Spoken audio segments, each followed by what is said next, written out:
और मैं डिस्ट्रिक्ट सोनीपत हरियाणा से हूँ। और साथियों, जो बिजनेस है मुझे विरासत में मिला है। मैं इस सिस्टम की सेकंड जनरेशन हूँ। ये बिजनेस मेरे फादर ने मई 2003 में शुरू किया था।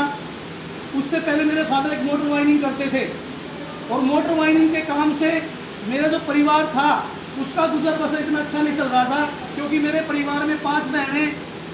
आज तो मैं अपना परिवार बोल रहा हूँ, क्योंकि एक जिम्मेदार आदमी की सीट जो है खाली हो चुकी है, और जब परिवार में कोई जिम्मेदार आदमी चला जाता है तो उस सीट को पूरा करने के लिए कोई ना कोई आगे खड़ा हो ही जाता है, बैठना ही पड़ता है। यस या नो?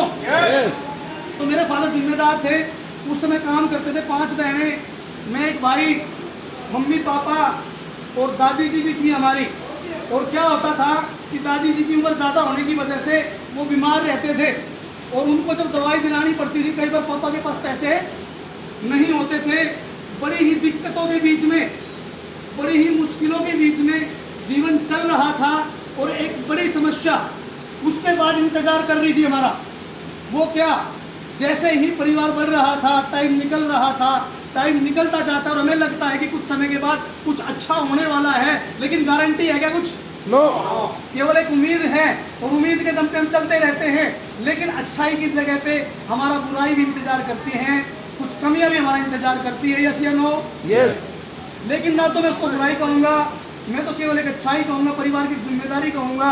क्योंकि मई 2003 में मेरे फादर ने इस बिजनेस को शुरू किया था। उससे पहले मेरे से जो बड़ी बहन थी, मेरी जो बड़ी सिस्टर थी, उनकी शादी की थी। और शादी के दौरान उस मजदूरी से दवाई के लिए भी पैसे लेने पड़ते थे। जब बड़ी बहन की शादी की तो लगभग 1 लाख रुपए कर्जा सिर हो गया था। क्या हो गया था जी? कर्जा। 1 लाख रुपए कर्जा सिर। और मेरे फादर को अपने जीवन में ये बात का एनालाइज हो चुका था, इस बात का पता चल चुका था कि परिवार में जब जिम्मेदारियां आ जाती है और परिवार में जब ब्याह शादी कर ली जाती है तो उसके बाद में खर्चे बढ़ते हैं, घटते हैं साहब? बढ़ते हैं। हेलो, जिंदा है? यस। बात समझ आ रही है? यस। क्योंकि मैं जिंदा लोगों से बात करना पसंद करता हूँ। हेलो, आप लोग भी जिंदा लोगों से बात करना पसंद करते होंगे ना? यस। या कोई मुर्दों से पसंद करता है? नो। क्योंकि अगर मुर्दा लोगों से बात करोगे तो कहीं ना कहीं उसके फीचर भी हमारे अंदर आ सकते हैं। हेलो, उसके फीचर भी हमारे अंदर आ सकते हैं। गड़बड़ अगर 15-20 मिनट के लिए फीचर आ गए ना तो लोग इंतजार नहीं करते, टाइम नहीं है भाई। क्या नहीं है? पहले क्या होता था, अगर परिवार में कोई जिम्मेदारी या जैसे तैसे कुछ भी हो, अब सगुन हो जाता था, कोई अब घटना हो जाती थी तो लगभग 15 से 20 दिन तक हम बैठ जाते थे। लेकिन अब भाई साहब टाइम नहीं है। अब क्या करें? अगर कोई त्योहार ब्याह शादी है तो दूसरे तीसरे दिन निपटा दें। भाई तो घटना जो घट ली ना तो घट ली, इस आफत को जल्दी निकालो दिमाग से, बोधरेशन को। कहेंगे नहीं कहेंगे? yes. आप जिंदा हैं? yes. बस जिंदा दिखते रहो भाई, थोड़ा बोलचाल करते रहो, एक्टिविटी करते रहो, ना तो गड़बड़ हो जाएगी हैं, ये प्रोग्राम गड़बड़ हो जाएगी। और क्योंकि आजकल जो गड़बड़ भी होती है ना, जो समस्याएं भी आती है ना, बड़ी साइलेंट तरीके से आ रही है। कैसे आ रही है? उसमें भी थोड़ा सा बात हम करेंगे, थोड़ा सा लगे। तो मेरे फादर ने जब 20 साल करने के बाद जब मोटर वाइनिंग की, मेरी से बड़ी बहन की शादी की तो 1 लाख रुपए कर्जा सिर हो गया। और जब कर्जा सिर हो गया, वो जो खर्चे थे वो खर्चे बढ़ गए और इनकम सोर्स बढ़ता दिखाई नहीं दे रहा था।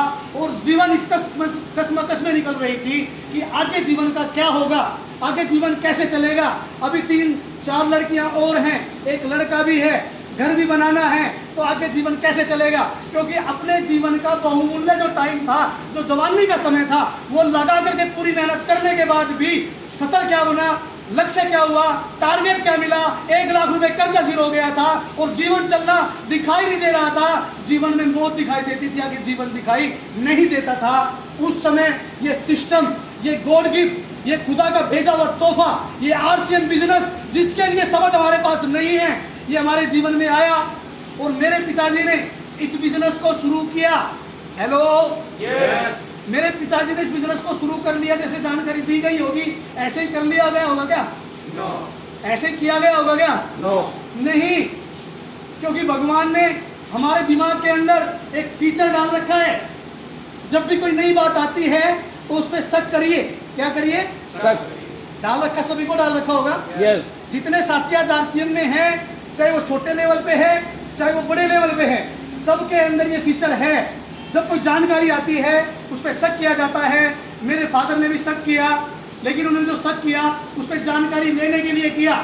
जब आपके दिमाग में शक आता है तो आप भी जो दिमाग में फीचर डाला गया है, कोई नई जानकारी आती है, नई बात आती है, उस पर शक करिए, उसकी जानकारी लीजिए। उससे फायदा हो सकता है, नुकसान हो सकता है। अगर आपको लगता है जानकारी लेने के बाद, उसकी पूरी गहराई तक जाने के बाद, उसकी तह तक पहुंचने के बाद अगर आपको लगता है कि ये फायदे की बात है तो उसको कर लीजिए। अगर वो नुकसान की बात लगती है तो उसको मना कर दीजिए, उसको मत करिए। ये तो इसका राइट रास्ता बनता है। लेकिन हमारे बीच में कुछ होशियार लोग हैं, हेलो, कुछ होशियार लोग हैं, आरसीएम आप लेकर के जाओगे, वो कहेंगे भाई रहने दे, बस मुझे ना बतावे।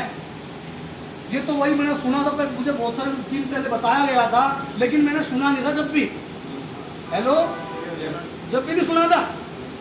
मेरे फादर को भी जब सिस्टम बताया गया, उन्होंने सुना, जानकारी ली, और जानकारी लेने के बाद गांव के कुछ लोगों को भी सिस्टम बताया गया था। उन्होंने कहा था रहने दे भाई, मैंने नहीं सुनना, मैंने जानकारी नहीं लेनी, मुझे सब पता है इसके बारे में। और पता उनको कुछ भी नहीं होता।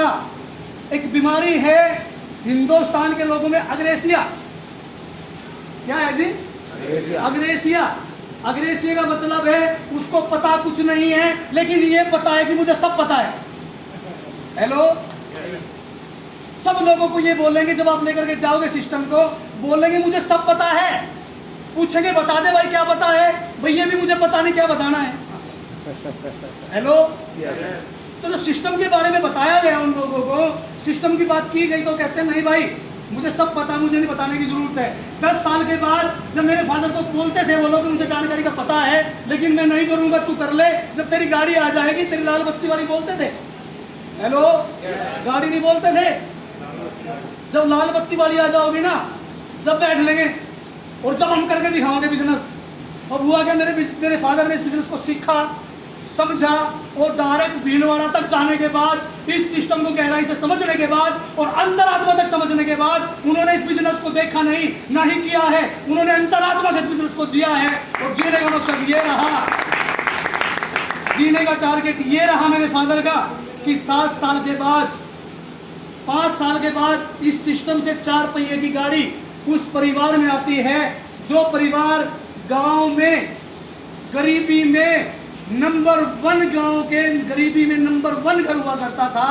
5 साल के बाद वो घर जो 5 साल पहले एक नई साइकिल के बारे में नहीं सोच सकता था। इनकम की बात की जाए तो लगभग 20 साल में 5-7 लाख रुपए के महीने, तो यानी कि 1000-2000 रुपए महीना की अर्निंग। क्योंकि ये जो काम है आप लोगों को पता है, अगर जानकारी रखते हैं तो एक सीजनली काम है। क्या है? सीजनली काम है, सीजनली। भाई साहब न्यूट्री चार्ज काम कर रहा है, क्या आवाज आ रही है? न्यूट्री चार्ज काम कर रहा है ना? तो सीजनली वर्क होता है, और सीजनली वर्क के अंदर क्या रहता है कि आप सीजन में हो सकता है कि इस काम से 10-20-50 हज़ार रुपए कमा सकते हैं अगर आपने ज्यादा मेहनत की तो। और मेहनत के साथ साथ लोगों का फेथ, लोगों का विश्वास आपके काम पे है तो, अगर काम आपके पास बहुत सारा है तो आप यहाँ से सीजनली 10-20 हज़ार रुपए इकट्ठा कर सकते हैं। ऑफ सीजन होने के बाद इस काम से अगर आप 100-200 रुपए की भी छोटी लेंगे तो होने वाला नहीं है। इस तरह का काम था जो महीने में 2-3-4 हज़ार रुपए महीना का मुश्किल से निकलता था। लेकिन इस सिस्टम की पावर देखिए साहब, मेरे फादर की पावर नहीं थी। मेरे फादर ने 20 साल लगा चुके थे और अपनी पावर को भी खूब लगा के देख चुके थे। और बिना सिस्टम के मैं आप लोगों को बता देना चाहता हूं कि आज आप जहां भी हैं, जिस जगह भी हैं, जिस सिस्टम में भी हैं, जिस व्यवस्था में भी हैं, अगर सिस्टम आपके साथ काम नहीं करता तो इस दुनिया में बहुत बड़ा काम आप करने वाले नहीं हैं। केवल और केवल पेट भरना और अपनी ज़रूरतों को मुश्किलों से पूरा करके जा सकते हैं बिना सिस्टम के, अगर आप लोग करते हैं तो। मेरे फादर ने सिस्टम के साथ 5 साल काम किया और 5 साल इस सिस्टम को समझने के बाद जिया उन्होंने आत्माओं से सिस्टम को। और जिन लोगों ने उनके साथ काम किया है उनको पता है कि मेरे फादर ने किस लय में इस बिजनेस को किया था, क्या उनकी भाषा शैली थी, क्या उनका काम करने का तौर तरीका था, क्या उनकी नीतियां थी। आज आरसीएम अपनी जगह 100 के 100 सत्य है। आरसीएम जैसा पवित्र कॉन्सेप्ट हो नहीं सकता। लेकिन यहाँ पे गड़बड़ क्या हो जाती है? गड़बड़ क्या है? समस्या कहाँ आती है?